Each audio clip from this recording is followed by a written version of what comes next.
Welcome back to my channel. কেমন আছো তোমরা সবাই? আশা করছি সবাই খুব ভালো আছো, আমরাও ভালো আছি। ঘড়ির কাঁটায় এখন সময় সকাল 8:30। তবে চলো আজকের ব্লগটা এখান থেকেই শুরু করা যাক।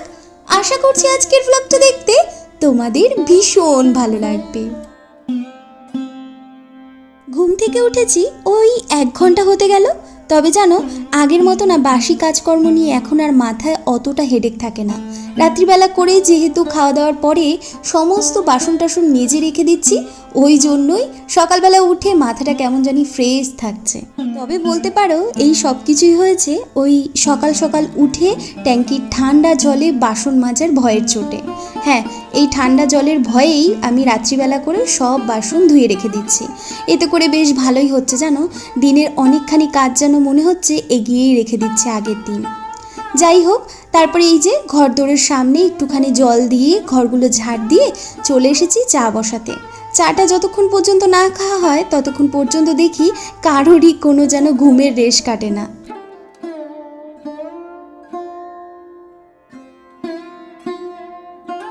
আর চা খাওয়া হয়ে গেলে পরেই আজকের ব্রেকফাস্টে আমি আর ভাই খাবো ছাতু দুধ দিয়ে মুড়ি। এই খাবারটা আমরা ছোটোবেলায় ভীষণ পছন্দ করতাম, তাই আজকে 2 ভাই বোন একসাথে এটাই খাবো। তবে আমার বর আবার এটা খাবে না, ও বললো ওই পেঁয়াজ লঙ্কা লেবু দিয়ে ছাতুর শরবত খাবে, তাই ভাবছি ওকে ওটাই করে দেবো। তোমরা হয়তো এটা খেয়াল করেছো যে 2 দিন বাদে বাদেই আমার বিস্কুটের বয়মটা কিন্তু খালি হয়ে যায়, নতুন করে আবার বিস্কুট বয়মে ঢালতে হয়। যদিও আমি এক গাদা করে বেশি করে বিস্কুট অতটা বয়মে রাখি না, আমার মনে হয় কি বেশি করে বিস্কুট রাখলে না নেতিয়ে যায়, তো কিছুটা আবার করি কি আলাদা করে রেখে দিই। আসলে আমাদের বাড়িতে বিস্কুটটা একটু বেশিই লাগে, সেই কারণেই 2 দিন বাদে বাদেই বিস্কুটটা ফুরিয়ে যায়। তবে জানো, আমাদের দুজনার মধ্যে না আমার বড়বাবু একদমই বিস্কুট খেতে পছন্দ করে না, তাও নাকি এখন আমার পাল্লায় পড়ে একটু বিস্কুট খায়। যখন ছোটোবেলায় বাড়িতে থাকতাম তখন দেখতাম ওই বাড়িতেও প্রচুর পরিমাণে বিস্কুট লাগে, আর এই বিস্কুট খাওয়ার অভ্যাসটা আমাকে তৈরি করেছিল আমার বাবা। আমি ছোটো থেকেই প্রচুর বিস্কুট ট্রাই করেছি, আর এখনও প্রচুর পরিমাণে বিস্কুট খেতে আমি পছন্দ করি। বিভিন্ন স্বাদের বিস্কুট ট্রাই করতে আমার ভীষণ ভালো লাগে। অনেককেই দেখেছি মুড়ি খেতে পছন্দ করে, তবে না, আমি মুড়ির থেকেও বেশি বিস্কুট খেতে পছন্দ করি। যাই হোক, সকাল সকাল চা বিস্কুট খাওয়া হয়ে গিয়েছে, আর তারপরে আমি আর ভাই একটু ছাতু দিয়ে দুধ দিয়ে মুড়ি খেলাম, আর বড়বাবু খেলেন একটুখানি ছাতুর শরবত। খেয়ে উনি গিয়েছেন এখন বাজারে, কারণ আজকে বললো একটু চিকেন আনবে, তো আজকে চিকেন রান্না করব, সেই জন্য গিয়েছে চিকেন আনতে। আর ওই টুকিটাকি কিছু বাজার করার রয়েছে, সেগুলো করে আনবে। ততক্ষণে আমি আমার ঘরের কাজগুলো একে একে সেরে নিচ্ছি।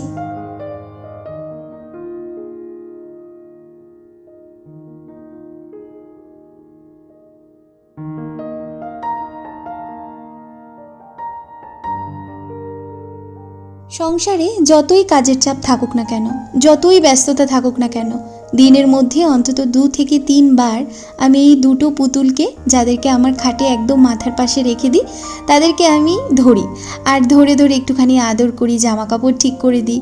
কিছু কিছু সময় আবার অনেক মনের দুঃখের কথাগুলোও বলে ফেলি। জানি শৈশব আর কখনোই ফিরে আসবে না, তবুও যতদিন এই মনের মধ্যে ইচ্ছে শক্তি থাকবে, ধরে রাখার ইচ্ছে থাকবে, ততদিনই না হয় আমার মধ্যে শৈশব বেঁচে থাকবে।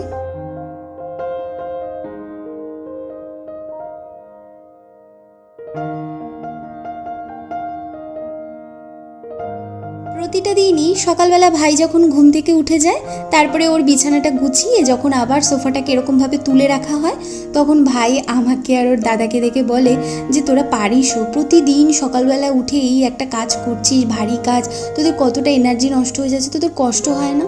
ওর দাদা হাসে আর বলে আমি একা থাকলেও কখনোই এটা করতাম না। হ্যাঁ, এটা সত্যি, পুরুষ মানুষ তো, ওরা একা থাকলে কখনোই ঘর এরকমভাবে সুন্দর করে গুছিয়ে রাখতে পারে না। কিন্তু আমি মনে করি সংসারের এই খুঁটিনাটি কাজগুলো, যখনের কাজ তখন করার এই যে অভ্যাস, এগুলো কিন্তু একমাত্র আমরা মেয়েরাই করে থাকতে পারি। পুরুষ মানুষরা কখনোই এগুলো করতে পারে না, তাই না বলো? এই যে কোন জায়গায় কোনটা রাখতে হবে, ঘরটাকে কিভাবে গুছিয়ে রাখতে হবে, কোন খাবারটা সঞ্চয় করে রাখতে হবে, কালকে আবার কি লাগবে, এত কিছু কিন্তু আমাদের মাথার মধ্যে রেখে দিতে হয়। আর যখন সংসার করতে নতুন নেমেছিলাম তখন তো এইসব কোনো কিছুই বুঝতাম না, যার ফলে গিয়ে না প্রথম প্রথম খুবই অসুবিধা হতো জানো।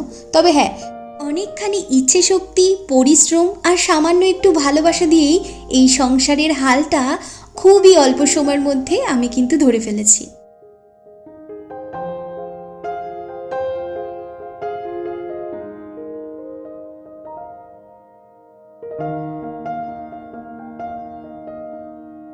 ছাদে জামা কাপড়গুলো মেলা হয়ে গেলে পর এবার নিচে গিয়ে রান্নাঘরে একটা বড় কাজ রয়েছে। সেটা কি বলো তো? ওই যে সকালবেলা চা খাওয়ার আগে যে কাজটা করি সেইটা, মানে রাতের যে সমস্ত বাসনপত্রগুলো মেজে গামলায় রেখে দিই সেইটা তুলতে হবে। আসলে আজকে কি হয়েছে বলো তো, সকালবেলা ঘুম থেকে উঠে না ওই এত চা খেতে মন চাইছিল, আগে কি করেছি চাটা বানিয়ে নিয়েছি। আর যেহেতু ওই বাসন টাসন মেজে রাখার কোনো ঝামেলাও ছিল না, তো ওই জন্য ওই দিকটায় আজকে আর যেতে ইচ্ছে করছিল না। তাই জন্য এখন আগে এই কাজটা সেরে তারপরে ওই চালটা ভিজিয়ে ফেলবো, চালটা ভিজিয়ে তারপরে সবজিটা কেটে নেব। সংসারের প্রত্যেকটা কাজ আমি এরকম একে একে করে মাথার মধ্যে সেট করে নিই, যে একের পর এক খুব সুন্দরভাবে গুছিয়ে করব। আর এরকম করে নিলে দেখি কি জানো, কাজগুলো না সময়ের আগেই যেন খুব তাড়াতাড়িভাবে কি সুন্দর গুছিয়ে পরিপাটি করে শেষ হয়ে যায়। আর জানো তো, এই রান্নাঘরের বাসনের র্যাকটা যদি আমি ভালো করে একটার পর একটা বাসন দিয়ে সুন্দর করে না সাজিয়ে গুছিয়ে রাখি, তাহলে যখন আমি রান্নাঘরে কাজ করি, মানে রান্নাবান্না করি বা সবজি কাটি, মানে আমার যে কী পরিমাণে অসুবিধা হয়, আমি একটা বাসনও যেন হাতের কাছে থাকলেও খুঁজে পাই না। আর আমি কেন জানি না, একদম শুরু থেকেই মানে বিয়ের পরে যখন শ্বশুরবাড়িতে ওই প্রথম কিচেনটা হলো, তখন থেকেই আমি এই অভ্যাসটা করে ফেলেছিলাম। এইটা না মা আমাকে বলে দিয়েছিল যে যখনই রান্নাবান্না শুরু করবি তার আগে গামলায় যদি বাসনপত্র থাকে সেগুলো সুন্দর করে তাকে সাজিয়ে নিবি, দেখবি যখনই যে বাসনটা প্রয়োজন পড়বে সেটা একদমই হাতের কাছে থাকে। তো হ্যাঁ, এই অভ্যাসটা আমি করে ফেলেছি, আর এখন দেখি আমার এভাবেই কাজ করতে না ভীষণ সুবিধা হয়। আর তাছাড়া এই সারাদিন সংসারের কাজগুলোর মধ্যেই তো আমরা গৃহিণীরা বেঁচে থাকি, তাই না বলো? যদিও একটা দিন যখন জব করতাম তখন এই সমস্ত কোনো চিন্তাভাবনাই আমার মাথায় ছিল না। তখন যদি কেউ আমার সামনে সংসারের কোনো আলোচনা করতো না, আমার তখন হাসি পেত। আমি তখন ভাবতাম কি সারা দিন এই সংসারের আলোচনা করে, কি রান্না করব, কালকে কি খাবো, এই কাচাকুচি রয়েছে, এই বাসন মাজা রয়েছে, এই সমস্ত আলোচনা করে এরা কি পায়। কিন্তু এখন আমি নিজে এটা রিয়েলাইজ করি যে হ্যাঁ সত্যি, একজন সুগৃহিণী পারে একটা সুন্দর সুখী সংসার গড়ে তুলতে।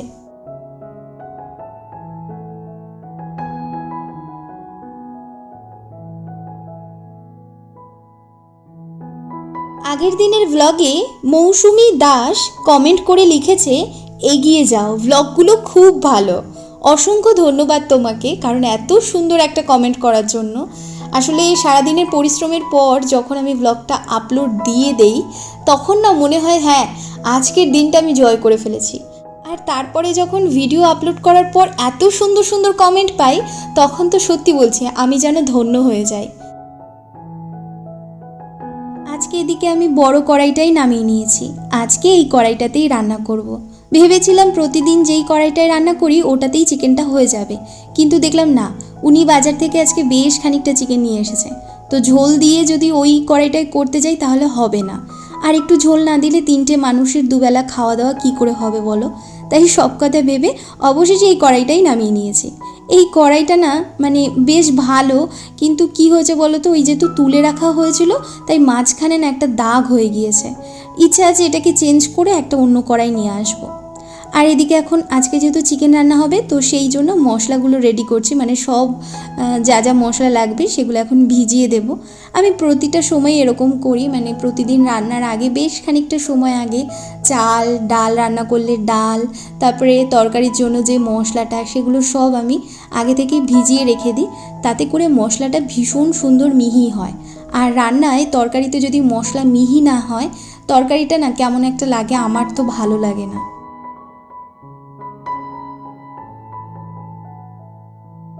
আগেরবার যখন বনগাঁয় গিয়েছিলাম তখন বনগাঁ থেকে আসার সময় মেশিনে ভাঙানো হলুদ, তারপরে এই গোটা জিরে, অনেক কিছুই নিয়ে এসেছিলাম।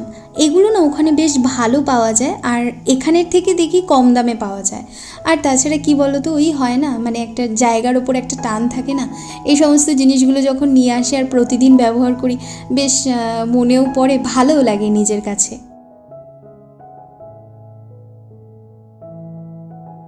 এবার তোমাদের প্রত্যেককেই প্রতিদিনের মতোই সেই একই কথা বলতে চাই, যারা তোমরা এ পর্যন্ত আমার সাথে রয়েছো তাদের কাছে বিশেষ অনুরোধ করছি, ভিডিওটা ভালো লাগলে অবশ্যই একটা লাইক করে দিও, কমেন্ট করে জানিও ভিডিওটা কেমন লাগলো। আর যারা তোমরা প্রতিদিনই সেই একই কাজটা করেই চলেছো, মানে আমার ভিডিও দেখার সাথে সাথে আমার কোনো বলার অপেক্ষায় না থেকেই একটা করে লাইক করো, একটা করে কমেন্ট করো, তাদেরকে জানাই অসংখ্য ধন্যবাদ। তোমরা প্রত্যেকেই খুব খুব ভালো থেকো, সুস্থ থেকো, ঈশ্বরের কাছে সর্বদা এই প্রার্থনাই জানাই। এদিকে বড়বাবু স্নানে যাওয়ার আগেই চিকেনটাকে ভালো করে পরিষ্কার করে ধুয়ে দিয়েছে আর বলল সমস্ত উপকরণগুলো একের পর এক দিয়ে যাও। আমি তাই একের পর এক ওনার কথা শুনে দিয়ে যাচ্ছি, কারণ উনি নাকি স্নানে যাওয়ার আগেই চিকেনটাকে ম্যারিনেট করে দিয়ে যাবে। এবার তোমাদেরকে খুব সুন্দর একটা ঘটনা বলি। বিয়ের পর যখন আমি শ্বশুরবাড়িতে আসি তখন প্রথম কাউকে কিছু বলতে পারতাম না। চিকেনটা যখন কাঁচা অবস্থায় ধুতাম, মানে পরিষ্কার টরিষ্কার করে ধরো শাশুড়ি মাকে ধুয়ে ঠুয়ে দিলাম, উনি রান্না করলো, আমি না রান্নার পরে আর খেতে পারতাম না। তো প্রথম কাউকে বলিও নি। তো একদিন না বড়বাবু খুব জোরাজুরি করে, মানে নাছোড়বান্ধা হয়ে পড়েছে যে বলতেই হবে ওকে, ও শুনবে। তারপরে বললাম যে আসলে আমাদের বাড়িতে চিকেন খায় না, আর যখন মাটন আনতো তখন মা তো ওটাই করতো, মানে নিজেই পরিষ্কার করে ধুয়ে টুয়ে নিজে রান্না করতো। আমি কেমন জানি কাঁচা অবস্থায় মাংসটা ধরলে পর না আর খেতে পারি না।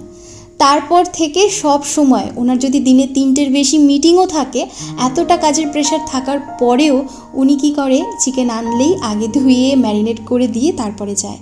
তো এখন যখন ওই কথাগুলো আমার মনে পড়ে না, আমার বেশ হাসি পায় যে এতটা সংসারী হয়ে গেছে, এখনও এই কাজটা কী সুন্দর করছে। এরকম একটু আগলে রাখলে না দেখবে আমরা মেয়েরা এই অল্পতেই অনেকখানি খুশি হয়ে যায়, তাই না বলো? আমার নীতি কেমন বলো তো? আমি না কখনো ওর কাছে অনেক কিছু চাই না।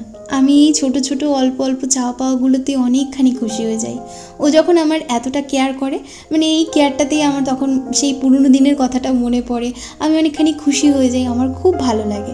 আমার মনে হয় প্রতিটা স্বামী স্ত্রীর সম্পর্ক এমনই হওয়া উচিত যে চাহিদাটা অনেকটাই অল্প থাকবে কিন্তু খুশি থাকবে অনেকখানি।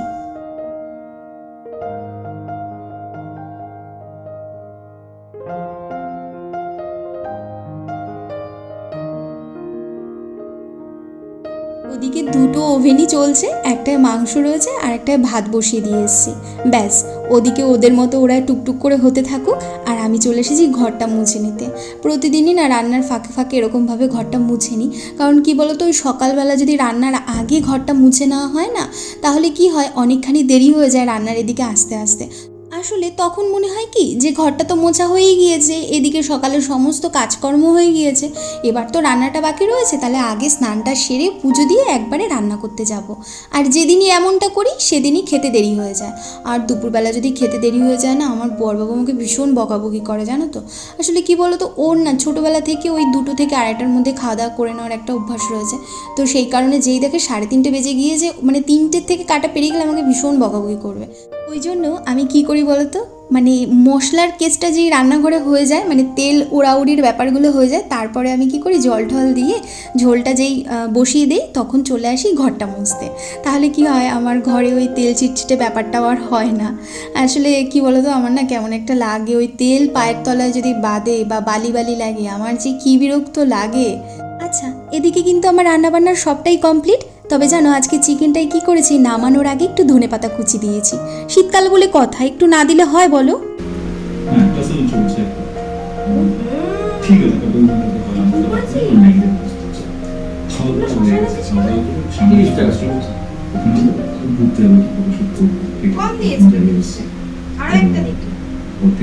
ভাই আমি জানি না ভাই, আমাকে যা দিয়েছে আমাকে বলেছে 1 কিলো 60 টাকা। 500 গ্রাম 1 কিলো নিয়ে নিচ্ছিল। আমি এইটা ছিল, এটাও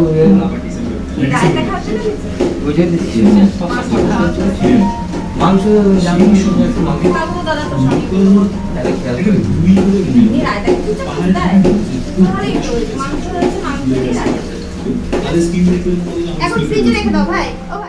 মাঝে মাঝে আমার মনে হয় কি, এইটা না আমার ভাই হয় না, এটা আমার দাদা হয়। দেখো কত ছোট, কিন্তু আসার সময় আবার টক দই শশা নিয়ে এসেছে, কেননা আমরা সবাই রায়তা ভালোবাসি, তো সেই জন্য। যদিও নাকি ও জানতো না চিকেন হবে, কালকেও দাদা যখন বলছিল আজকে চিকেন আনবে, ও তখন খেয়াল করেনি। আর ভাইও আজকে অনেকটা তাড়াতাড়ি চলে এসেছে, কারণ আজকে ওর ক্লাস ছিল না, কলেজে একটু দরকার ছিল, তো সেই কারণে আজকে কলেজে গিয়েছিল। অনেকটা দেরি করেই গিয়েছে, প্রায় ওই 10:30 পৌনে 11টার সময় বেরিয়েছে বাড়ি থেকে, যে কারণে সকাল সকাল আজকে আমরা চা খেয়েছি, তারপর সকালের ব্রেকফাস্ট করেছি একসাথে। আসলে অন্যদিন না এগুলো করতে পারি না, কারণ ও অনেকটা তাড়াতাড়ি বেরিয়ে যায়, অন্যদিন যেহেতু ওর ক্লাস অ্যাটেন্ড করার থাকে সেই জন্য। আর আমি এদিকে এখন রান্নাঘরটাকে খুব সুন্দর করে আবার ঠিক রান্না করার আগে যেমনটা পরিষ্কার ছিল ঠিক তেমনটা করে নিচ্ছি। প্রতিদিনই এমনটা করি জানো, আজকে যে মাংস রান্না করেছি বলে আজকে করছি তা না, আসলে এটা এখন এমন অভ্যাস হয়ে গিয়েছে প্রতিদিন না করলে একদমই ভালো লাগে না। যদি নিরামিষ রান্নাও করি তাও আমি খুব সুন্দর করে সার্ফ দিয়ে পরিষ্কার করে নিই, কারণ কোথাও এই যদি একটু তেল তেল থাকে না আমার ভীষণ বিরক্ত লাগে গো। এই তেল তেল জিনিসটা থালা বাসন বলো বা মেঝেতে বলো, ওই রান্নাঘরে টাইলস বলো, গ্যাসের ওভেন বলো, কোথাও যদি একটু তেল তেলে থাকে আমার একদম ভালো লাগে না। যাই হোক, তারপরে স্নান সেরে এই যে চলে এসেছি সোজা রান্নাঘরে খাবার দাবারটা এখন থালায় থালায় খুব সুন্দর করে সাজিয়ে নিতে। আগের দিনের ব্লগে আরও একজন খুব সুন্দর একটা কমেন্ট করেছে টুম্পাস কুকারি ব্লগ। দিদিভাই লিখেছে, ঠাকুমা দাদুর আদর পাওয়া ভাগ্যের ব্যাপার। আমি তো ঠাকুমাকে কখনো চোখেই দেখিনি। আমার বাবা ছোট থাকতেই ঠাকুমা পরলোক গমন করেছিলেন। তবে জানো তো, বাবা বলেন আমার ঠাকুমাকে মা লক্ষ্মীর মতো দেখতে ছিল। ফুলকপি দিয়ে ডাল রান্নাটা খুব সুন্দর হয়েছে। অসংখ্য ধন্যবাদ দিভাই তোমাকেও। তোমরা প্রত্যেকেই খুব খুব ভালো থেকো, সুস্থ থেকো, এই কামনাই করি। ওদিকে কিন্তু মাংস ভাতের জন্য একদম রায়তাও রেডি হয়ে গিয়েছে।